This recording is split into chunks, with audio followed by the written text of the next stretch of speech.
ओळखी आपली समजू शकेल का? काल कुटासू काल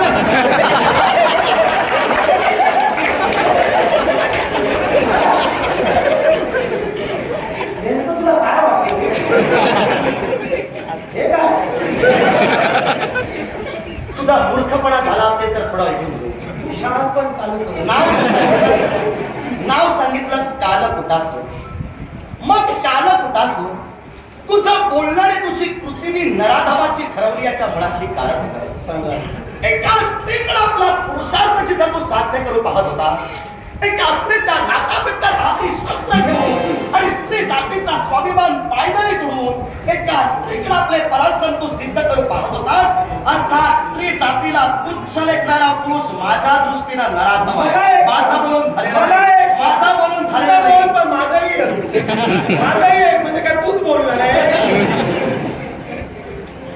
इथं अधिकार कोणाचा? तू आलायस कुठं ते तुला माहित आहे?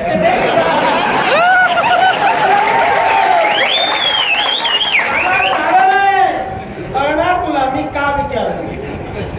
इथं मी आलोय या ठिकाणावर अधिकार कुणाचा? आता हा जर प्रश्न अधिकार कुणाचा? तू जेवढं सांगतोयस तेवढं बोलायला काही मी तुझा आज्ञांकित किंवा तुझा बोलका पोपट नाही. मग जा. लक्षात घे. मग तू जाऊ शकतो. जा म्हणजे ही भाषा कुठली? माझी. जा म्हणजे जा म्हणजे जा. तू वाटेला चालता होईल. जाणार नाही. ऐक, जाणाऱ्यातला मी नव्हे. या जागेवर अधिकार कुणाचा? जाताना मी तुला घेऊनच जा.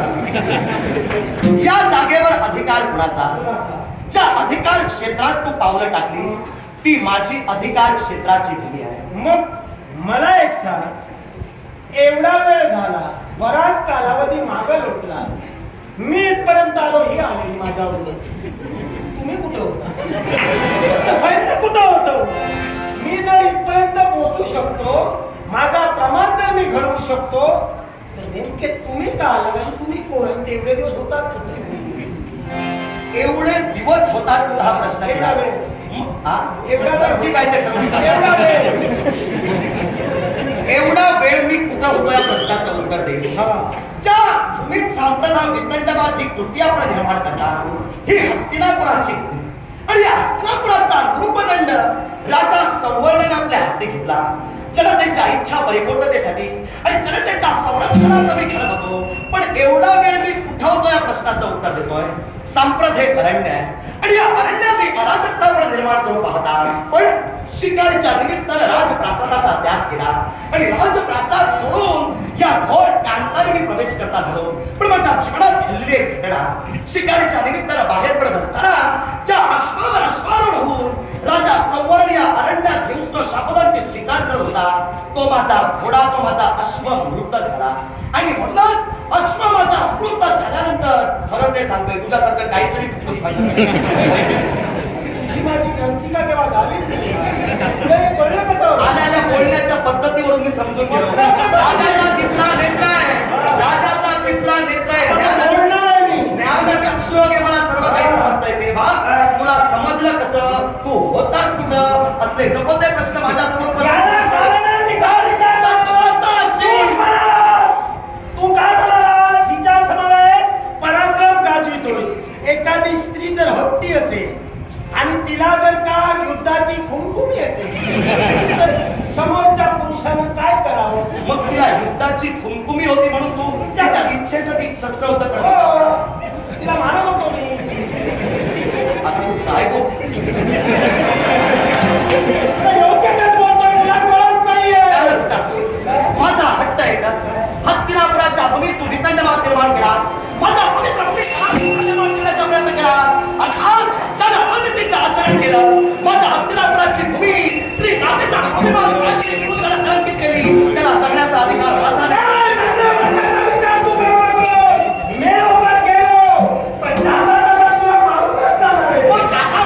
मारण्याची जर भाषा बोलत असतील तर आता खोलात जाऊन तुला विचारतोय. माझ्या एका प्रश्नाचं उत्तर मला तुझ्या मुखातून हवं आहे. मी तुझा बघा, तू म्हणाला प्रत्येक गोष्टीची तुला विस्तृत करून सांगायला मी तुझा आज्ञांकित नव्हे. मी तरी तुझा कसा आज्ञांकित? प्रत्येक गोष्ट विस्तृत करून सांगायला मी तुझा आज्ञांकित नव्हे असं मी कधी म्हणाला. आता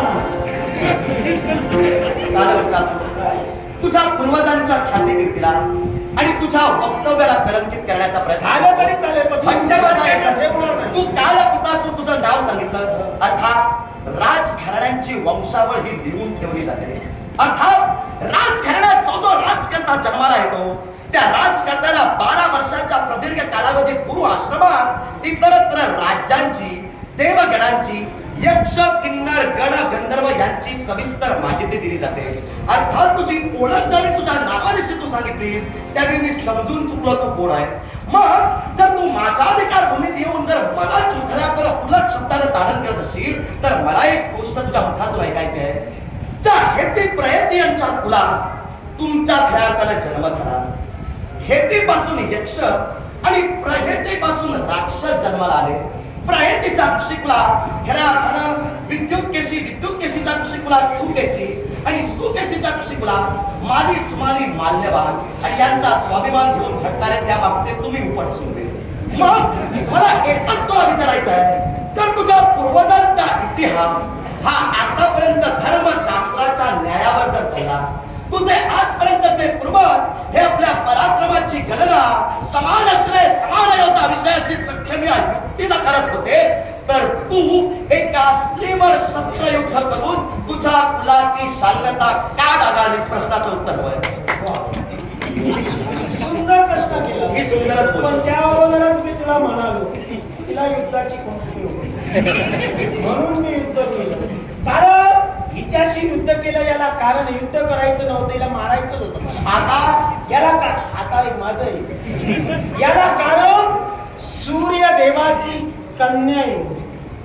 हे मला मान्यच नाही, पण सूर्यदेवाचं नाव सांगितलं म्हणून मारणार होतं. कारण काय आमचा तो वैरी आहे तेव्हा तू या वैरत्वात येऊ. मग आल्यापासून जे काय फिरवत होतास ती थट्टा नेमकी करत होतास कुणाची? दिशाभूल करत होतास कुणाची?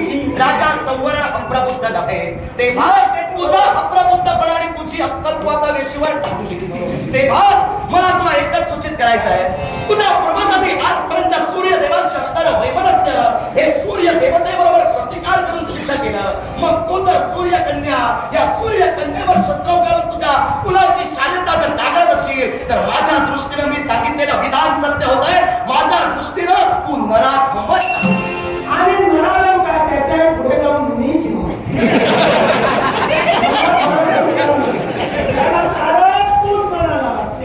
पूर्वजांचा इतिहास जर पाहिला, मी इतरांचा इतिहास पाहत नाही, इतिहास मला घडवायचा. तेव्हा पूर्वजांनी काय केलं, आईनं काय केलं, त्याच्या बापानं काय केलं हे मला नको. मला काय करायचं हे महत्वाचं. इतिहास अशा पद्धतीने घडवायचा. इतिहास अशा पद्धतीने घडवायचा. अरे इतिहास घडला म्हणजे झाला, कसाही घडता. तू घडवलेल्या इतिहासाच्या प्रत्येक पानावर तुझं नाव तू घडवलेल्या इतिहासाच्या प्रत्येक पानावर पुढची पिढी माझ्या नावाने टाळी वाजवतील, पण तुझ्या नावाने हास्यात्मकच टीका करतील. मग मला सांग, तुझ्या नावाने टाळी वाजवतील, मग ही संधी तुला कुणामुळे मिळाली? ही संधी कुणामुळे मिळाली सांग. तुला जर वाटत टाळी असेल, वाजली म्हणून जाऊ नको. तुला जर टाळी जर म्हणत असेल, टाळी त्यावेळी वाजवणारे टाळ्या माझ्यामुळे वाजवतील, लक्षात ठेव. तुला जर वाटत असेल, मी जर तुझ्या समोर उभा राहिलोच नसतो, इतिहास जर मी घडवलाच नसता, तुला इतिहासात कुणी ओळखलं तुझा निर्लज्जपणा जगासमोर दाखवून ऐकून घे. तुझं म्हणणं काय आहे? काय म्हणणं? मग तू जर निर्लज्जच आहेस तर मला आता ते स्पष्ट करण्याची गरज नाही. नाही का? आजपर्यंत बरेच योद्धे पाहिले. तू जर म्हणत असशील यावर अधिकार तुझा आणि इथं येऊन जर दादागिरी मला करून दाखवशील, लक्षात ठेव, आपल्या गृहात कुणी दादागिरी करू, पण दुसऱ्याच्या गृही जाऊन जो दादागिरी करतो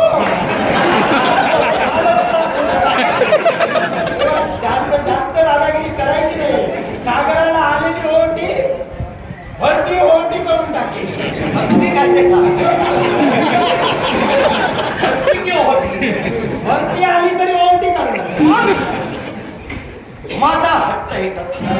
माझ्या भूमीत जण आले. हे लक्षात ठेव, तुझे हट्ट पुरवायला मी आले. तू जे काही बोलतोयस त्याचा तुला कदाचित आनंद वाटत असेल. पण मी राजकर्ता आहे. हस्तिनापुराचा नृपदंड माझ्या हाती आहे. तुझ्याशी वितंडवाद करून मला माझं वर्चस्व कमी करायचं नाही. तेव्हा तुझ्याशी जर अधिक बोलत राहिलो तर तू तुझ्या तोंडाने सांगशील मी निर्लज्ज आहे. पण माझा सैन्य होता मी राजकुळाशी वाद घालतोय. तेव्हा तुझ्याशी असणारा माझा वाद मूर्खाला ज्ञान देणारा लक्षात ठेव. देवा मला जर मूर्ख म्हणत असशील आणि मला जर ज्ञान देत असशील तर त्या ज्ञानाचा उपयोग कधी होणार नाही. मी जसा आहे तसाच इतिहास घडवणार. तुला ज्ञान द्यायला आणि तुझा इतिहास स्पष्ट करायला मी काही तुझा बांधील नाही. पण तुला ज्ञान देऊन मी शतमूर्ख होणार नाही. कारण ज्ञानाचा एकही मुद्दा मी अजून मांडलेला नाही. हेती प्रहेतीचं सांगितलेलं तुझ्या जिथं डोक्यावरून गेला तिथं मला समजलं तुला ज्ञान देऊन काही उपयोग नाही. दुसऱ्याजवळ दाखवतो तेव्हा 4 बोट तुझ्याजवळ येतात. माझी सवय थोडी वेगळी आहे. मी दुसऱ्याकडे 1 बोट दाखवतो तेव्हा अधिकाराची 4 बोट माझ्याकडे ठेवतो. तेव्हा माझे अधिकार माझाच अधिकार शब्दात येऊन जर बोलण्याची भाषा करत असेल तर तुझा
लक्षात ठेव.